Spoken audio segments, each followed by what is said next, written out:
Hello and welcome back to the 2016 Virgin Money London Marathon. So many people still out there on the course. 3.5 hours ago, the masses began their 26.2-mile journey. And for so many, that journey has a long way to go before they get to the finish here. Any time under 4 hours is pretty incredible. And the majority of runners will finish in 4.5 to 5 hours, but it's still a very, very impressive time. We're here on BBC Two for another hour, and we're going to speak to some more amazing people and highlight their stories and the reasons why they're running along the way. From those attempting some crazy records to those wanting to finish for reasons very close to their hearts. So let's head back out onto the course now. You may well recognise someone you know out there. Paula Radcliffe, Brendan Foster and Steve Cram will talk you through it.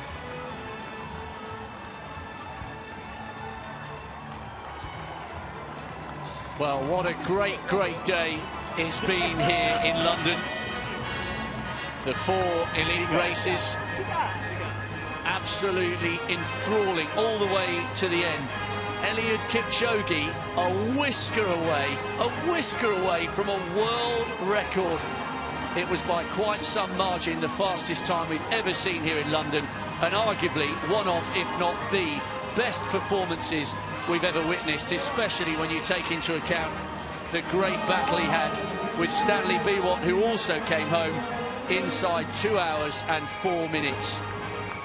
Great performances from the British athletes as well. Callum Hawkins smashing his lifetime best inside the top 10. And Jemima Sumgong coming home with a well-earned victory as well. Tatiana McFadden, the favourite in the women's wheelchair race, she came home with victory number 4. And Marcel Hoog picking up another win here in London. Dave Weir has to wait for the Magnificent Seven. And whilst all of the elites are safely back at the hotel, getting the sustenance on board, the rest of the heroes and heroines are still pouring around the streets of London in this great carnival, this great festival of distance running. They'll be aching and they'll be struggling, some of them, but they will all deserve their medal at the finish line. And I hope they all remember to smile as well, that all-important photo that will be on the desk in the office, or maybe sent to a family member. Anybody really can come and join this great London party. Even if you're not in tip-top shape at the moment, hey, you've got 12 months, there's no excuse. Come and join the world's greatest marathon. This 36th edition is turning out to be one of the very best.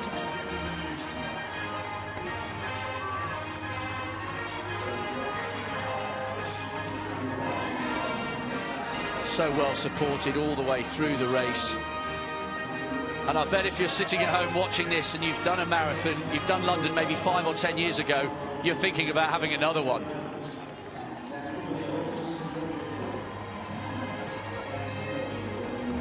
Great day here in the capital. Millions of pounds being raised for so many causes. Groups of mates running together. What a sight to watch, and what a sight to witness from their perspective, because they can see the finish line there inside the last 200 metres. The teeth are gritted, and in all sorts of costumes, for all sorts of reasons, they have made it. Everyone on their own journey, every single person richly deserving that medal at the finish line.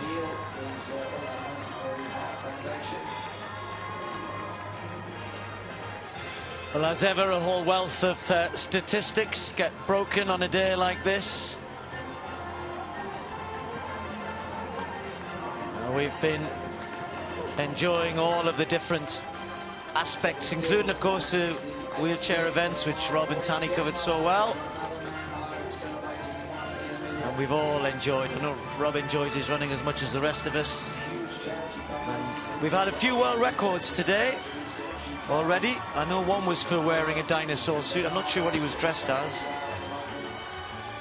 Probably a dinosaur, Steve. Well, yeah, I knew you were going to say that.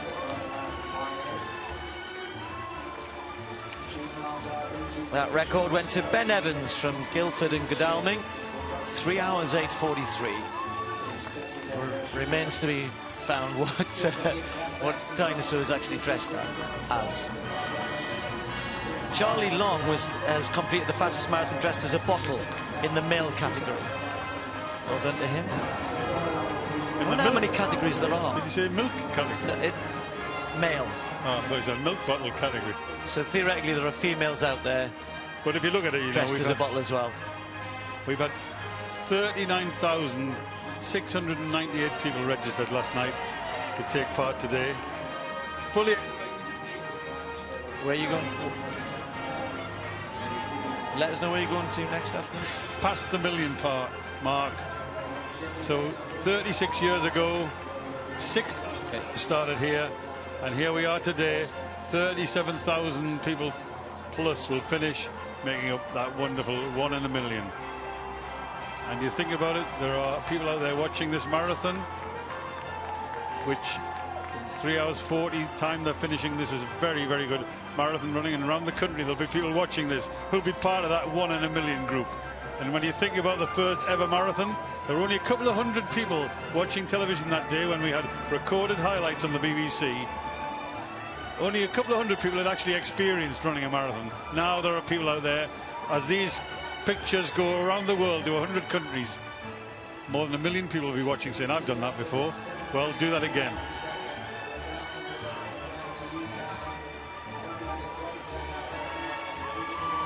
Well, a perfect day in the capital for running 26 miles. And we've almost had a perfect day in terms of all of the races we've seen so far. But so many still yet to complete their day, to complete their race, to complete their challenge.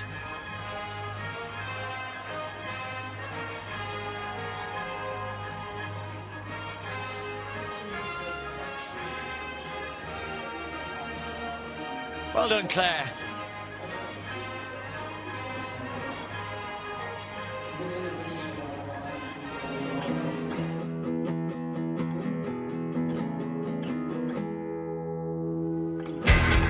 John Fisher from Staines underwent a heart transplant aged 38 and rebounded so well he was able to run the London Marathon around 18 months later. Today, his 54th birthday, John's running his 15th consecutive London Marathon, raising funds for the British Heart Foundation. Lucy Jepson ran last year's race while husband Ben was in hospital recovering from his life-saving stem cell transplant. Lucy, a 28-year-old teacher from Huddersfield, is back to raise both money and awareness of donor registration for the Anthony Nolan Trust. 24-year-old Mike Bromfield is one of Moosey's Mad Marathon men. They're fundraising in memory of their friend Tom Moosey Moulton, who suffered from epilepsy and died last year aged just 29. Money raised will go to Epilepsy Research UK and the YMCA, where Mike and Tom had worked alongside each other. Until the age of 14, Zoe North, who has cerebral palsy, was a part-time wheelchair user. She underwent surgery and now, 4 years later, can walk unaided. She's raising funds today for Sparks, a pioneering children's medical charity. Zoe completes her marathon challenge today. Richard Smith decided to make his way to the start line on foot from his home in Lancashire. That totaled 220 miles over 6 days. Richard, who's raising money for the Royal British Legion, says he decided to run to London because it's more interesting than taking the train, and probably cheaper.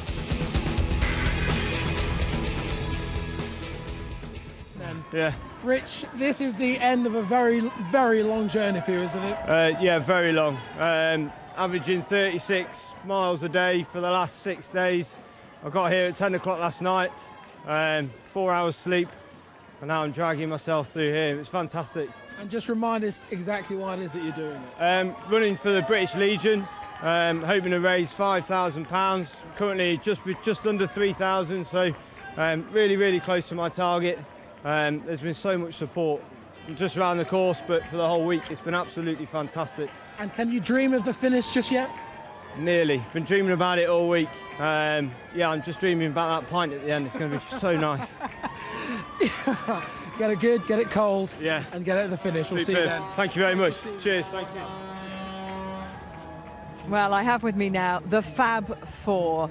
4 British athletes who've guaranteed their place on the Olympic team for Rio. There may be more to come at the selectors' discretion, but these 4 know they are going. Tsegay Tuwelde, Callum Hawkins, Sonia Samuels and Alison Dixon. Congratulations to all of you. Let's start ladies first, shall we, boys? And you two knew when you started the day you had the time. It was a matter of guaranteeing that top 2 position. How different was it, and this whole feeling today compared to other marathons because of that, Sonia? I think it was a very tactical affair today. I think everyone was watching each other, and it wasn't so much about the pace. It was more about like tactics at the end of the day. And Alison, you look very strong in that last kilometre or so. When you both knew that you'd broken away and that you kind of had it in the bag, did it suddenly feel a lot easier? In a way it did, but you know, my legs were absolutely killing in those last 2 miles. But the quads had just totally cramped up, but you know, nobody ever said that was going to be easy, but yeah, it's definitely worth it. Wonderful scenes when you cross the line, the pair of you come down the mile almost together, and there you are, Alison, just absolutely punching the air with joy. You look like you've still got a lot of energy going on there. Luckily I didn't swear.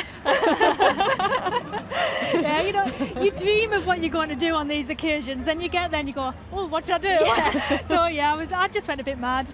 But yeah, you know, the emotion came out just after this. Sonia was just coming up just behind there. And Sonia, I saw you on Wednesday over at Excel when you're registering, getting your number. And you've said the last few days have been torturous. It has, because you have the time, but then you've still got the job to do. You've still got to stand on that start line. You've still got to run 26.2 miles and be in the top 2. So, you know, it was a big job today. Well, you did it. Job done. Job's good. And now it's obviously training and the hard work again for Rio. And congratulations to you two as well. Callum, you had the time as well, but you put in another really impressive run today and a great time out there. It looked very easy for you for at least the first 3 quarters of the race. It wasn't. I mean, I was feeling brilliant at halfway, so I put in quite a big effort in the halfway, but the last couple of miles, especially coming up the finish, I was really hurting and just trying to hold on.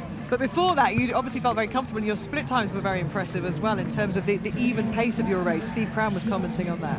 Yeah, I think I got a slight negative split, but I mean, main aim was just top 2. I wasn't really going for time or splits or everything. I didn't even run with a watch, I was just running.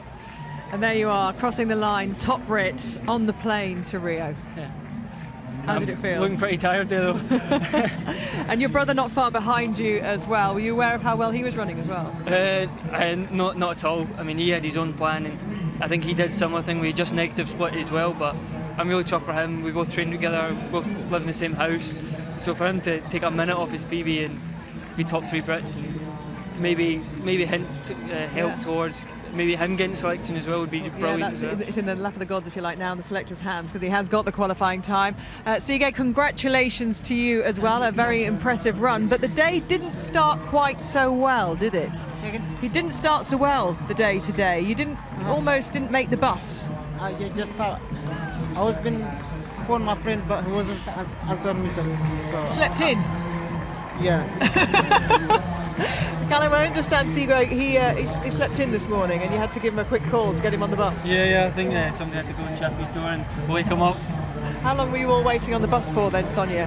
How long were you waiting on the bus for Tsegay? Well, it felt like an age, actually. It's all right, I had a hot water bottle, so I was fine. Sonia would have been livid if things hadn't turned out, but she's all right with it now. Tsegay, what does it mean to get the qualification and get yourself on that plane to Rio? It's unbelievable, just for me. I don't know, what can I say? You do your training in Scotland as well. Well, you spent a lot of time in Scotland. Yeah, I was been training about. Scottish distance running is obviously on a high. Yeah, it's in a real high. I think we got top three Brits today, and I think maybe Robbie Simpson was maybe 4th or 5th, maybe. I'm not too sure. Yeah, it's those tough conditions. It makes you quite hardy, doesn't it? The northern air as well. There's a northern connection going on, certainly through here. Well done, all of you. Great running today. Really impressive. Brought a smile to all our faces. Well done. They're all cold and hungry, so I'm going to let them go and eat and replenish their fuels. Let's get back out on the course, though. Some slightly slower runners out there, but nonetheless, they deserve celebrating.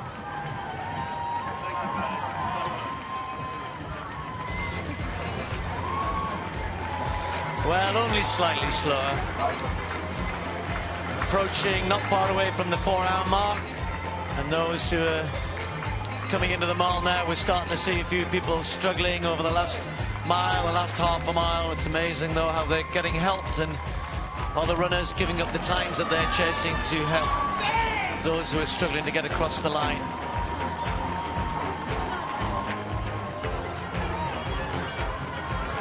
Well, look at it. Well on the way to a record number of finishers in this, the 36th running of the London Marathon. Fantastic crowds en route, fantastic atmosphere everywhere. Dale. One of the oldest of the children of Nida is just coming in, Helen Beatty, the white hair. It heralds springtime in this country. The sun shone, even though the weather forecasters told us it was going to snow today. Well, not much sign of the snow, but sign of a wonderful atmosphere in London. This is the best marathon in the world. This is the finest organisation in the world too. Nick Bittell and his team, Hugh Brasher, the race director, Dave Bedford, the international race coordinator, must be very, very happy indeed with this. Emma Thompson, who looks after the course. A fantastic effort they make. And there it is in all its glory.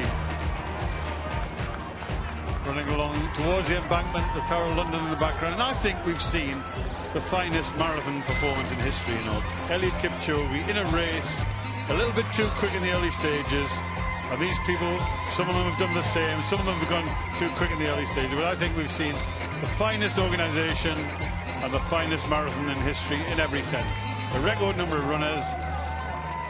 Run, Goose, run. Well, that means something to a lot of people there, obviously. It's amazing how long that last few miles can feel if the wheels have started to come off in your race. If you've gone a little bit too hard, too early, you need a little walk and a cheer, and it really does make a difference. You see, well, probably 3/4 of the people running have got their names on their t-shirts and their vests, and although it might not sound as though you take much motivation from hearing your name from a stranger, it really does help, especially if you're struggling. You can see that so many people have names and nicknames, and it also gives the crowd something to cheer for as well, because when you get a smile back from a runner, if you're there as a spectator, it makes you feel as though you have really helped in a difficult moment. And still they stream on, weather closing in a fraction, but we've had nothing like the snow and the driving wind and rain that was forecast. For anybody who's finished in the last half an hour, they've had some fabulous weather here this morning. It's been a brilliant day here in London, as we always hoped it would be.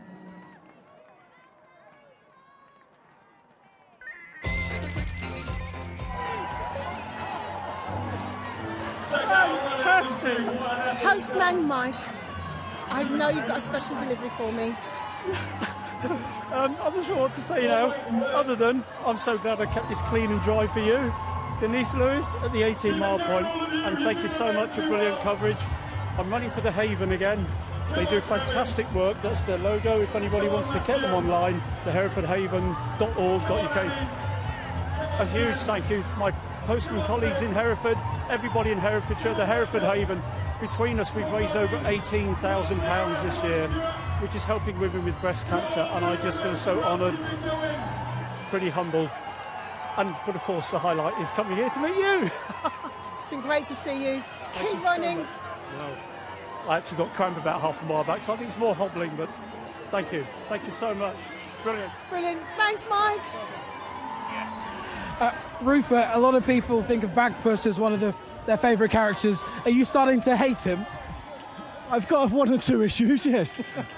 He's really heavy, really hot, and he's banging on my hips. I've got a hole in my hips. Tell us why it was that you chose to carry him. I didn't choose. I got asked to do it, and I can't say no. I run a lot of marathons. I've got to give something back. And you're doing it really well. It's killing me. Only halfway to go. Oh, God, don't say that. Sorry to inspire you. That's You're all inspiring right. a lot of people there, I Rupert. know. Well done. Keep Thank it you. up. See you later. See you later. Cheers. Thank you. This is an outfit, I tell you. Yeah, the shield's not as streamlined as I thought, that's for sure. God. Oh, I'm knackered. Whose idea was it? Well, I did it once when I did my second London Marathon and absolutely failed, so I wanted to redeem the outfit and do it uninjured. So I'm kind of just redeeming the outfit, raising a bit of money for NSPCC, and hopefully I'll get in without feeling too screwed by the end of it, eh? Go for it, son. Go for it. Batman and Robin, couldn't miss you. Yeah, I know, yeah, we're doing really well. Joe's struggling, he had his appendix out 6 weeks ago, he's doing really well. We're going strong, we're doing really well. That's a big achievement to be here then. Oh, it is. I mean, the cause is just fantastic. You know, we've got a couple of twins that are down here. It was their birthday yesterday with CF, so the motives are there. My legs aren't, so if you want to spare your legs, then that'd be appreciated. You don't want my legs. Well, you're keeping each other motivated. Yeah, keep it going. We're going all the way to the end. We're not going to stop. We're not going to stop. Thanks for stopping to talk It's to great. me. You're a legend. It's great to meet you. You're absolute legend. And there is Tim Peake running his marathon in space, 3:35:21, his finish time. An incredible effort. He has to be in incredible shape to go up there in the first place and then to run the marathon, doing it for his charity Prince's Trust as well. Amazing achievement. Of course, one of his colleagues from the European Space Agency, John Scott, we met him earlier, who's going for the world record of running in a replica astronaut's outfit. He'll be coming in anytime soon if he's got his world record. He's the man who gets the astronauts in shape, makes sure that they're in peak, sorry for the pun, physical condition when they go up there, and there he is, Tim Peake. Unfortunately, unlike a lot of the runners here, he won't be able to celebrate in the pub tonight, but I'm sure he will be having something delicious to celebrate, taking the headphones off. He had a screen in front of him so he could see the course, and the whole time he was running, he was virtually there in the marathon. I wonder if we'll see him down on terra firma next time. Let's hope so. Well, next to me right at the moment is Sophie Raworth, who incredibly, it's almost like we planned these things, was 1 second slower than Tim Peake. But Sophie, that is a massive PB for you. It is actually. I've scraped 9 minutes off my PB. So if I'd known I was a second behind him, I would have run a bit faster than the mile. But you've been looking to post a big, quick time, haven't you, for a few years now? You've been running these marathons for a while. Yeah, that's my 7th marathon, and I've tried, and for 3 years now. I got a PB 3 years ago, and I thought I want to go faster. And I tried for a couple of years and it kept going wrong, and today it was amazing. I loved it. All the way through today we've been talking about getting people off the sofa, getting running and starting small, doing a 5K, and you 6 years ago, of course, in that first marathon had a terrible time, didn't you? My first marathon, I blacked out at 24 miles and it wasn't nice, and nobody knew what had happened to me, and my family were waiting here at the finish line, and I was with St John Ambulance, who were fantastic, for 2 hours, and then I finally got up and walked or ran to the end. But it was 6 hours and 22 minutes. It wasn't my favourite experience. But from those auspicious starts, you know, you can go on and get an incredible time like that, well under 4 hours, which is always the kind of magic number, isn't it, for so many people? I think a lot of people watch this, and I watched the marathon for years and years and years and thought I couldn't do it. I really couldn't do it. And then I thought, well, I'm going to give a half marathon a go, and I managed that. And then I thought I still couldn't do the full one.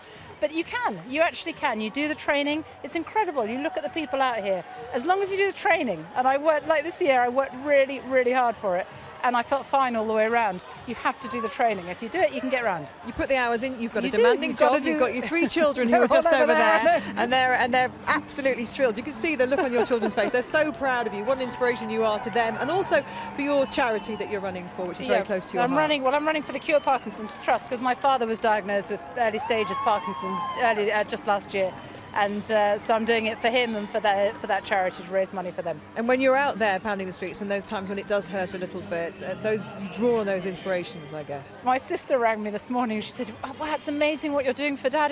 It's like you're carrying him round with you on your back." And I thought, no, don't say that. But I did think, actually, the last 2 miles, I'm doing this for Dad. Keep going, because it was starting to hurt.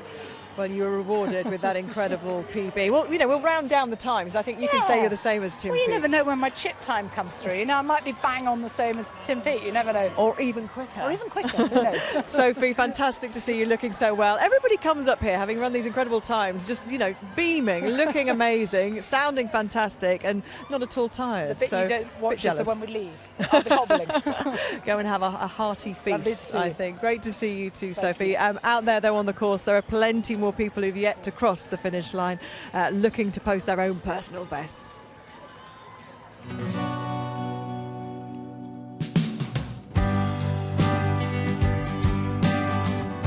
Barnsley's Becky Rend will have her cousin in mind when she covers the marathon course for the first time today in aid of the Midlands Air Ambulance charity. The cousin in question is Leah Washington, who had her left leg amputated after a headline-making crash on a roller coaster at Alton Towers last year. 25-year-old legal assistant Becky knows that without the work of Air Ambulance that June day, Leah might not be alive.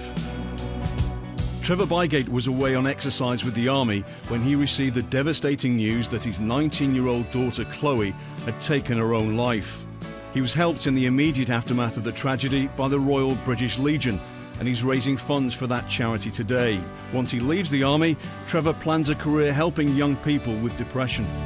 23-year-old Ruth Parsons lives with a form of leukemia for which she must take medication for the rest of her life. The charity worker from Stoke was diagnosed with the disease 3 years ago while in her final year of university. Her friend James recently died of cancer, and so she'll be running in his memory today while raising cash for the Teenage Cancer Trust. The ever-present club is for the special few. Ken Jones happens to be the oldest male member of that prestigious club at the age of 82. Membership signifies he's taken part in every London Marathon since the event began 35 years ago. The ever-present, the legendary Ken. Yeah. Yeah, I've done every one.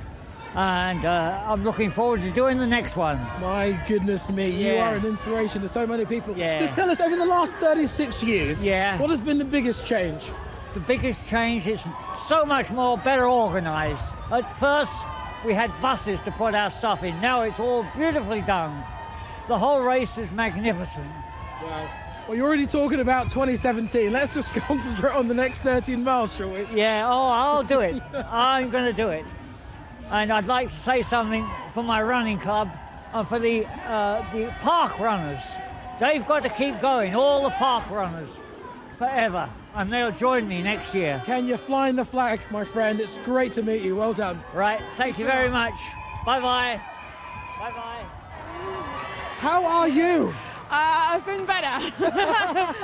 I'm really enjoying the day, having a great time. It's been awesome. And how about the support? Has it been really strong? Everybody seems to be amazing. Fantastic. Yeah, just when you think you feel like you're slowing down, then everyone starts cheering and you start spinning up again. So it's really fantastic. Beautiful outfit. Is it for Thank a you. specific reason? Thank you. Oh, how else can you roll? This is the best way to show up for a marathon, I think. Well, listen, I'm going to let you absorb all this wonderful atmosphere. Take care. Thank you very much. See you later.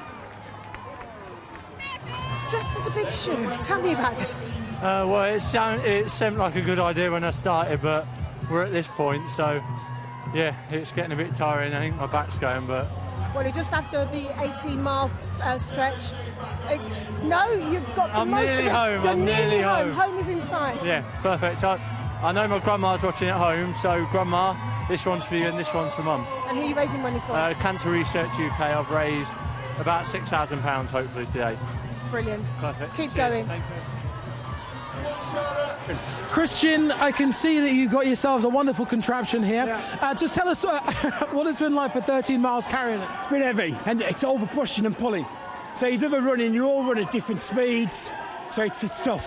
We all know how Cool Runnings works, but you've got to be really in sync, haven't you? Oh yeah, completely, yeah. And we do struggle with that sometimes. But it's all about charity. No, they're not listening, so tell us who the dead weight is. Well, that'll be them for it, the back, won't it? Just don't tell no one. We won't. You're doing a great job, guys. Keep it up. Cheers, buddy. Cheers, mate. All the best, thank you. Hi, ladies. Looking very patriotic. Oh, yes, we are. Tell them what your names and who you're running for. I'm Heather and Sally. We're running for Braithwaite Trust, for vulnerable, raising money for Braithwaite Trust for vulnerable children. And what's the atmosphere like today? Oh, amazing. Absolutely amazing. It's incredible. The support is just drives you around. You've done a marathon before? Yes. We're a part of the 100 Marathon Club. Oh, And this is my fantastic. 154th marathon today. But having fun? Yeah. Thank you very much. Yes, we are. Enjoy the rest of it. Well, Sue, I see you there with Go For It James. Who is James? James is my son. He's running his first marathon today, hopefully in 3:15. Now, I also know you've got a daughter running, so I better give her a shout out, right? Yeah, go for it, Emily! First time too. Excellent stuff. Well, there could be a tired family later on. Should be, yeah. Never mind, we'll celebrate tonight. Absolutely. Good luck. Thank you so much. Thank you. Good luck, you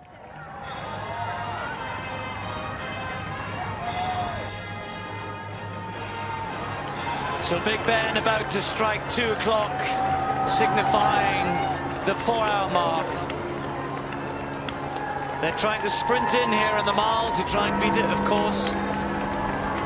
The clocks that are above the finish line then tell them they're close, but they all have a chip, and sometimes if it's taking you 2 or 3 minutes to get across the start line, even though you're disappointed, you look at the clock, you think, I'm outside 4 hours, and your chip time might just say that you're inside it. Some more world records we've had out there. We've had the fastest marathon dressed as a gingerbread man. Richard Kell, well done, mate. 3 hours and 29 minutes. I didn't see your costume. Good job nobody was nibbling away at it on the way around.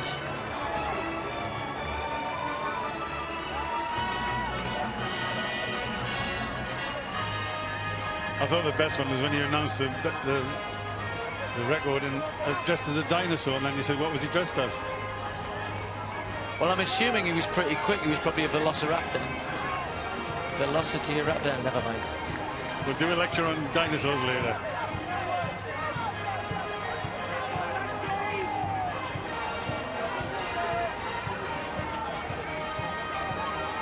We've just seen a few minutes ago, Ewan Thomas crossed in front of us here. One of our great 400-metre runners who loves coming here every year.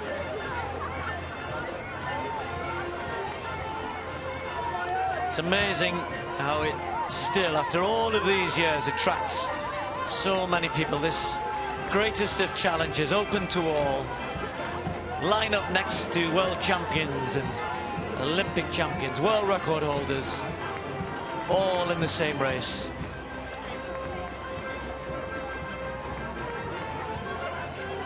As we said earlier on, Steve, it really doesn't matter what your level of fitness. Anybody is welcome to join the ballot, put their name in the hat, and try and come and join in this amazing day. It's a little snapshot of the atmosphere we savoured and treasured every day during the London Olympics 4 years ago. Such a sense of warmth and friendship, not just amongst fellow runners, but the crowd members as well. And it is true, they do hand out jelly babies and segments of orange, and they do cheer you on as they're having a couple of drinks around the course. It's just a fantastic atmosphere, whether you're running or watching. Well done to a friend of mine, Graham Lowden, who's just finished in 3 hours 56 minutes, under the 4-hour mark. Brilliant effort. And still, they start to fill this finishing straight. It must be one of the most iconic finishing straights in the world. So many great events all around the world. Of course, London, part of the Marathon Majors series. And of course, we're a little biased here in London, but we do think this is the best.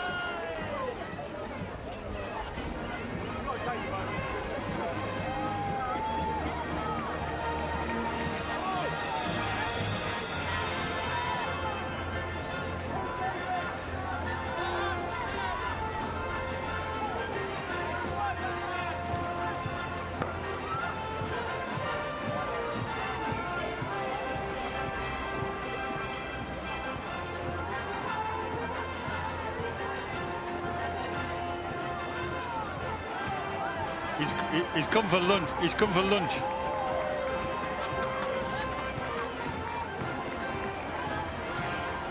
So many people have so many different emotional reasons for running.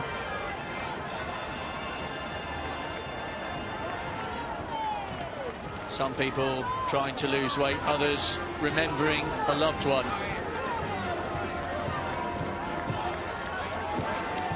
Ben Smith, who you've probably been following his story in our coverage, 401 of these in consecutive days. He's got to keep doing this every day between now and October the 5th, I think it is, and he's not that far away from the finish line, we're told. Ben Smith about 15 minutes away or so.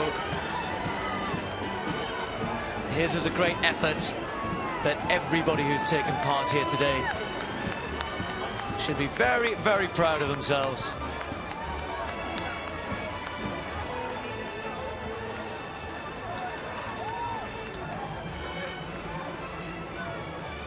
It's been an incredible day so far, and it continues. The masses coming down the Mall. They're coming in at the moment at just over 4 hours, a very respectable time indeed. And how this event has grown, as Steve said just there, 36 years old now. Started from a few thousand runners to now 35,000 of them expected to cross the finish line. And earlier this year, one of the two co-founders of this incredible event, John Disley, passed away.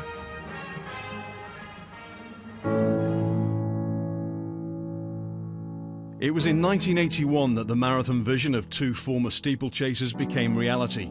Thousands of runners gloriously pounding the streets of London thanks to co-founders Chris Braysher and John Disley, who'd been inspired by a visit to the New York Marathon 2 years earlier. Braysher, who died in 2003, was London's first race director, while Disley designed the course. It was a partnership that delivered a phenomenon. Disley was a distinguished athlete of the 50s who won a bronze medal in the 3,000-metre steeplechase at the 1952 Helsinki Olympics. He set 9 British records, won 19 British vests and was awarded the CBE in 1979. He's survived by his wife Sylvia and 2 daughters. His London Marathon family, though, has hundreds of thousands of members, all thankful for the creative belief some 35 years ago of 2 friends with foresight, drive and passion. It's quite a legacy.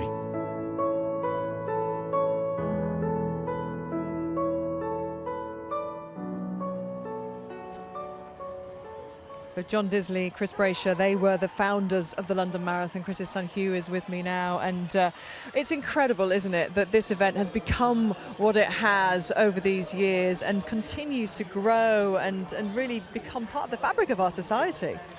Absolutely, it really is about inspiring people to take up sport, and that was their vision, and that's what we carry on today. And we're here to celebrate the 1,000,000th finisher.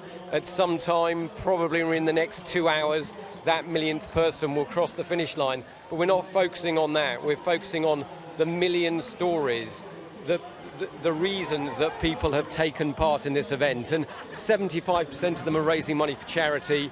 And that is so much what this is about, which is great causes, doing something that is quite unique and getting cheered on by so many people to achieve that and raise all that money. And inspire so many more at home, and and it continues to do that. People want to be part of this great day. At the other end of the spectrum are the elite runners, and you loaded the field this year. The best runners, the marathon runners in the world at the moment were there competing in an incredible race. And Eliud Kipchoge, what a time, what a race. I'm not quite sure he did realise just how close he was to a world record.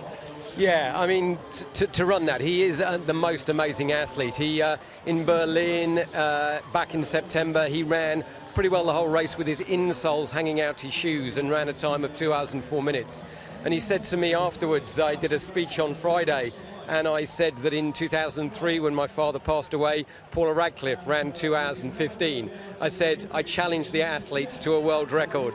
And he was so very close, but what an amazing run. He really is a fantastic athlete. And Stanley Biwott, the first man ever under 2:4 on this course, fantastic. Yeah, it's wonderful when the elite race is as competitive it was, and it was so exciting to watch the British athletes as well. But you're taking a hard line in a sport that's been beset with problems with drugs. You're taking a very hard line, aren't you, on drug cheats in this race? Yeah, absolutely. I mean, the sport needs to have leadership, and we believe that we are showing leadership. And what we're doing, there's a collection of races together that are called Abbott World Marathon Majors. That's New York, Tokyo, Chicago, Boston, Berlin, and ourselves. We have put together a testing pool of 150 athletes, and those athletes will be tested out of competition with athlete biological passport testing a minimum of 6 times in 12 months. On top of that, what we're also doing is putting prize money aside. It goes in an escrow account and gets paid out over a number of years. And the idea to do that is it takes time for the athlete biological passport system to find out should an athlete be cheating? I have to say that just because there is the odd rotten apple, do not say that everyone is. That isn't the case in the sport. Eliud Kipchoge has been very vocal about the nobility of the sport, and but what we want to do is make sure that the public understand these athletes are running clean. Absolutely, and you know that obviously is one end of the race. The hours that go on afterwards are about the masses, and in a way that is the most important message, isn't it? That running is for everybody, and at whatever level you want to start, you can get going, you can get inspired. Thank you so much, Hugh. And if you want to run next year's London Marathon, the ballot opens on Monday, May the 2nd. It closes on Friday, May the 6th. Go to the website on the screen there, virginmoneylondonmarathon.com. As for this year, well, the race is still to be run for the many thousands out there. The road is long. The finish is their ultimate aim.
Well, that's the scene from the skies over London. But the scenes where we are right now by the finish, they never fail to make you feel a little bit emotional watching people cross that finish line. The hard work is over, the screams of joy, and the joy was for Marcel Hug and Tatiana McFadden in the men's and women's wheelchair races a little bit earlier today. So with the full story of those races and all the IPC events, here's Rob Walker. A whole series of great races out on this iconic course. Raymond Martin won the T51-52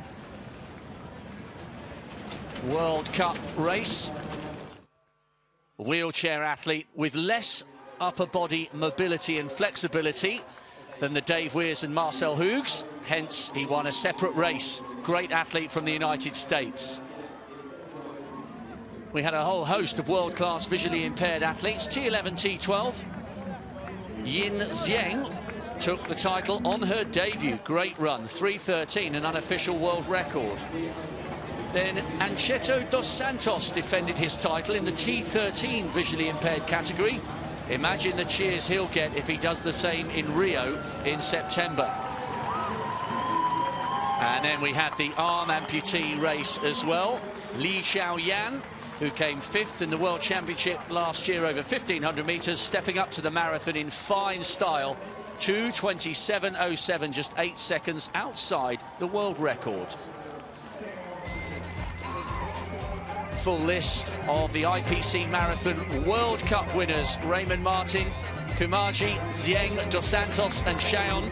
Watch out for them in the Rio Paralympics later on this year in September. A wonderful day of races and a great opportunity for these Paralympians to compete on the packed streets of London on the world's premier marathon.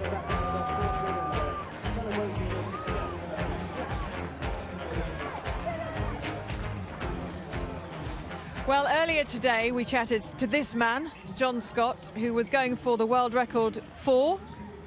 the fastest marathon in a replica spacesuit. Did you achieve it? I think I got 3:58, so yes, I think I did. But the experience was? Extraordinary in every single way, I think. It was, yeah, I actually thought I set off at a reasonable pace, and then around about halfway, the 3:15 pace man came past me, and I realised I was in deep trouble. Oh, so you went off a bit quick? Yeah, so I hit the proverbial wall around about 14 miles, I think. So the last 12 miles was pretty awful. It was, yeah. But no, thank you to all the people who stopped and helped, and the children that gave me jelly babies, and some guy whose name I never even got, who stuck with me for the last 3 or 4 miles, and yeah, I mean... Well, you did it, and John, you are the man responsible for getting our astronauts into great shape from the European Space Agency so they can go on these missions and be in peak condition, and Tim Peake is indeed in good nick, I can tell you, because he completed his marathon there in space today in 3 hours, 35 minutes and 21 seconds. So you can be very proud of the work you did on Earth to get him in good shape. I secretly thought I might beat him, but no, the fact that he finished and he can still look like that is... yeah, everyone will be very, very pleased. So if he's listening or if he ever gets this, then congratulations, Tim. Job well done.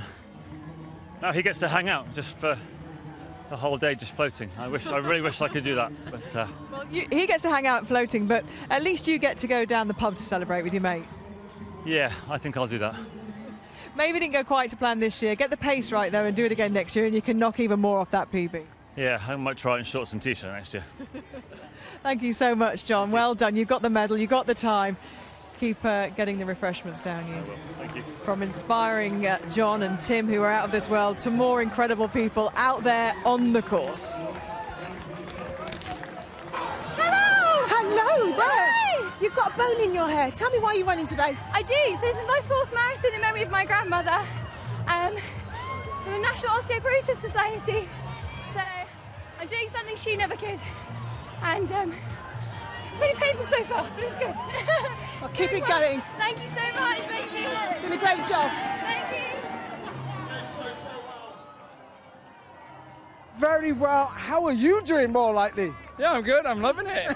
It's mental. It's great. And how do you really think this whole atmosphere is helping you? Oh, I tell you, it's just amazing. Like, I've seen so many people I've run with from running clubs all around the country, and it's amazing how much they've got behind what it is that we're trying to do. And yeah, I'm very grateful. The big question for me is, would you do it again? Oh yeah, definitely. Brilliant stuff. Well, listen, enjoy these last 2 miles. Thank you. Cheers. Take care. Thanks a lot. I can't quite see who is in there, but I'm reliably informed. David, there you are! Yeah, I'm here. Good afternoon, everyone. So, David, Paddington Bear was a decision that you chose or you were told to do today? Well, I chose, but I was helped on my way. It's a long way from Peru, people. Thanks for reminding us. So you've got 13 miles to go. Is there enough in the tank? Is there enough marmalade? Yep, there's plenty of marmalade. Yep, and I'm all bear inside. Not far to go, Paddington. Keep it up. Thank you. Let's close that for you. Good luck to everybody else. So tell me your names and who are you actually running for today? It's Emma Graham, running for the National Autistic Society. And what inspired you to get involved this year? Well, my son has autism and I wanted him to run, so this is a great way of just bringing awareness to autism, really. So in the society and everything they do.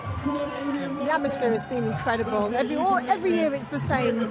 Does that give you motivation to keep going? Oh, and this is my first marathon. It's been absolutely amazing. I can't recommend it enough. It's a bit painful, but yeah, it's absolutely brilliant. Well, you're not long, nearly home. Keep going. Thank you very much. Thank you. But I can keep walking with you. Yeah. How are you feeling, sir? Hey, honestly, it's incredible. The atmosphere is amazing, but the cramp is it's there all the time. So I'm just making sure that I get through and crawl across the finish line. Well, you know it's not very far to go now. I know, mate. No, I'm so grateful you stopped me now. I can have a quick break. It's a quick break, but we keep moving, which is the most important thing. Exactly. Yeah, definitely.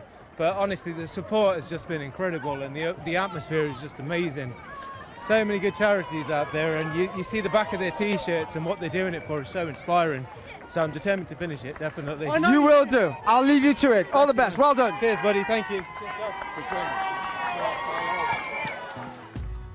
This weekend marks the 400th anniversary of the death of the Bard. Fitting then, we have a few Shakespeares performing today, like Matt Shakespeare, who's running to raise funds for children's medical research. His son Jude wasn't breathing at birth, but he's now doing well. 32-year-old Matt from Warwickshire says he's running for those less fortunate than himself. Let's hope greatness is thrust upon him today. To thine own self be true. That's the message to Doncaster's Simon Shakespeare, who's running his first marathon 10 years after breaking his hip and being told he'd struggle to walk properly again. He doesn't have a time in mind, just as long as he finishes the race, he says, before the last train leaves. Beth Shakespeare, we may have to compare thee to a summer's day.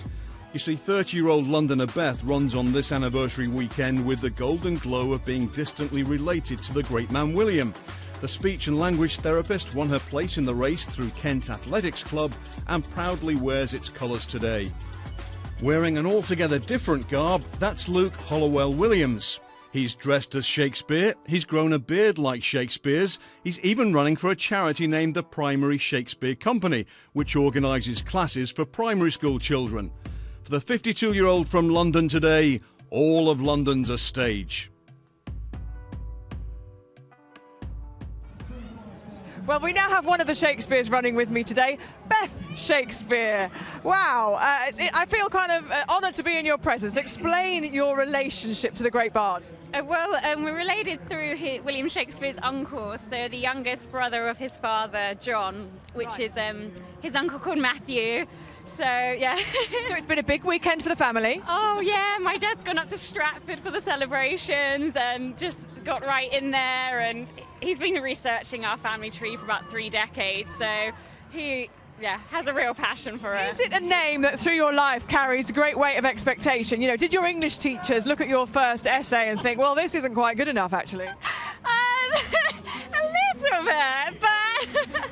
Great pride, I know. Well, I went off to do speech therapy, so I feel like there's a language component there. You're related in your careers. Tell us why you ran today and who you ran for. I ran for my running club, Kent AC. So they running club in Lewisham, and they gave me a ballot place. I won the ballot place there, and I wanted to do it for my 30th this year, and I'm ecstatic to be here, and it's just been amazing the whole day. What time did you go? Well, my watch says about 3:44, so my aim was to do 3:45, so it's a new PB and a good for age, so I'm just over the moon. You've done it for the Shakespeares. Well done, Beth. Great to meet you. Thank you very much. That was a Well, next year, the Duke and Duchess of Cambridge and Prince Harry will lead the Heads Together campaign, which will aim to raise awareness to end the stigma around mental health issues. And it will be the London Marathon's Charity of the Year. It'll be the biggest single project the Royal Highnesses have undertaken together, and it will be a partnership with charities who have experience in raising awareness and providing help for people with mental health challenges. So good luck to them. I'm sure we'll see them here on the Mall next year. Well, still they come in their thousands. Latest world record was the fastest marathon dressed as a tap. That was Ian Rule. I don't think they've turned him off. He's still running. There's 18,500 finishers across the line so far.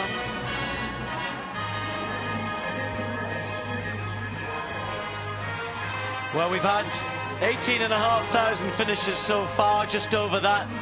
And they will continue for the next few hours. We're still, of course, we'll be watching for the 1 millionth finisher, and that will be announced in a couple of years' time. And that's one of the headlines of today. Of course it is, because that is about the longevity and the popularity of this event in the UK and around the world. But today in the elite races, I'll talk to Brendan and Paula very briefly just to wrap up their thoughts around Eliud Kipchoge. For me, one of the greatest performances ever. It wasn't a world record, it almost was, but it was the manner in which he ran that was so impressive, and I'm glad I was here to see it, Brent. Well, I agree with that, Steve, but I'll tell you what, John Disley, whose memorial service was held earlier this week, he and Chris Brazier together founded this fabulous event, which is now a national institution. And we've seen an extraordinary athlete running one of the finest performances in athletics from Kenya, but we've actually watching now ordinary people doing extraordinary things, and that will always be the highlight for me of the London Marathon. Well, I think for me it's just sorry Steve. I think for me it's to be proud to be British and proud to be a part of the London Marathon and all of its great history, and shown off today in its very best light, and everybody out there is part of that history, and out there today we will see that 1 in a million cross the finish line, and it will carry on maybe for another million. It is without doubt the greatest day in London every year. Such a sense of warmth, such support from the crowd, and such a great place to come and run 26.2 miles for the first time, for the 10th time, however fast, however slowly. A brilliant day. Great effort from everybody. Well done to Tim Peake up there in space, looking down on all of us. He set us on our way. Goodness me, it seems ages ago now, back at 10 o'clock. So much drama we've seen since then. I'm sure there's more drama to come for those still out on the course. But from those of us here in the commentary box, thank you for all of your efforts.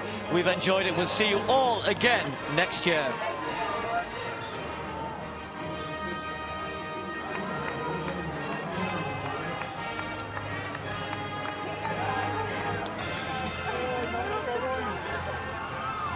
Feels like a long time ago now, but earlier today, the wheelchair women's race finished with Tatiana McFadden taking her 4th London Marathon title. Marcel Hug taking the men's ahead of David Weir, who came in 3rd, yet to win his 7th title he's going for. There's McFadden. You can see her crossing in 1:44.20, her 4th title.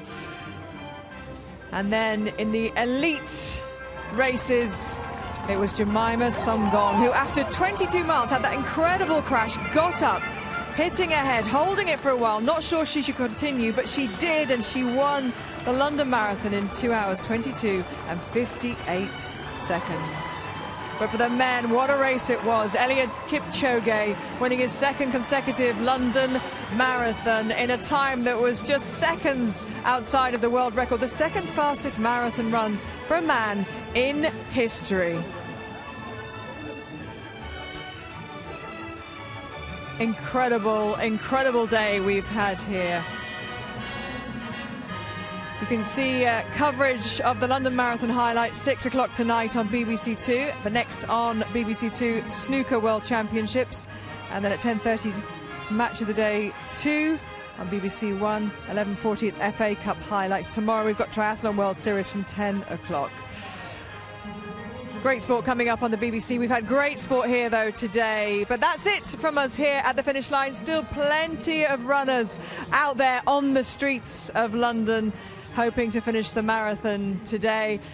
These are the days in sport, though, aren't they, which bring people together, but none can compare to the London Marathon. It's a day to be inspired, in some cases a day to make a big change in your life, and you can see why.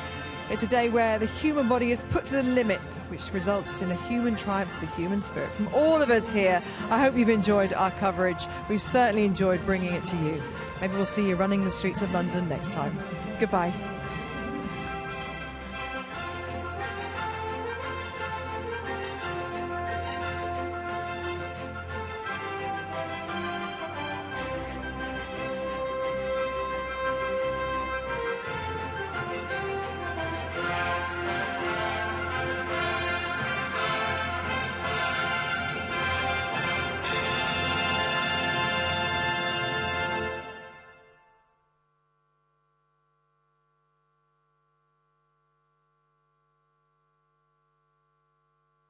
I've got